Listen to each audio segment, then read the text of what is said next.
Okay, you asked and I listened. So here you have a full row install from start to finish, from your anchor stitch all the way to your ending anchor stitch.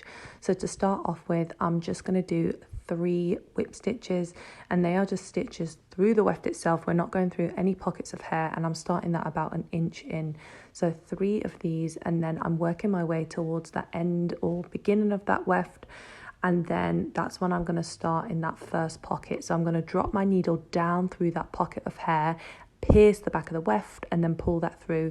That creates a stitch that sits on top of the weft. And then I'm going to do the opposite, go up through the first pocket, piercing the back of the weft, and then pulling that through, and then that creates a stitch that sits on the outside corner, so it's really nice and secure. Then what I can do is I can go in that second pocket of hair and begin my blanket stitches. I'm going to do my blanket stitches all the way around now until I come to the last pocket. When you're doing your blanket stitches, you're dropping your needle down through the pocket of hair. You're not dropping it down through the bead, under the bead. You're only dropping it next to the bead. The reason that we're doing that is, and you can see here I'm showing you, the reason that we do that is we want to be able to do those really nice easy move ups, and the only way that we're able to do that is by going next to the bead. If you are going under the bead or through the bead, it's going to be really difficult to do those move up appointments.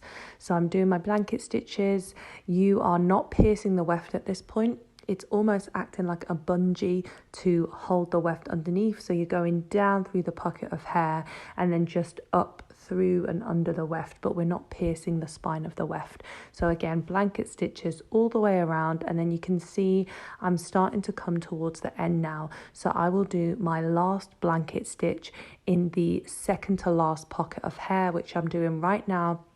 This is my last blanket stitch, and then I can go into my anchor stitch. So before I do that, my weft is a little bit long. This is a machine weft or a volume weft, so I can just trim that off really nicely, and then it makes it super clean.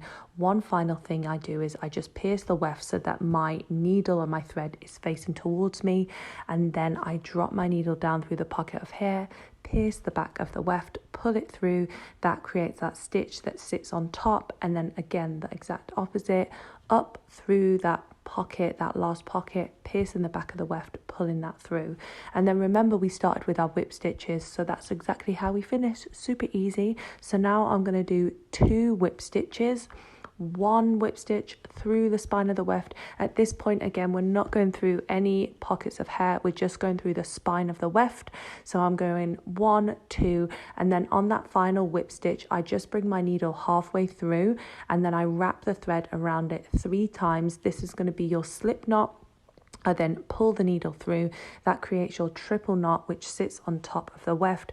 Cut the thread and then tie it 3 times to make it really secure.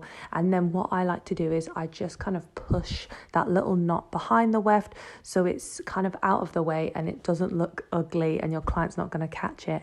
So there you have it. That is your row from start to finish. I didn't cut anything out. This is it, and that's how it's going to look.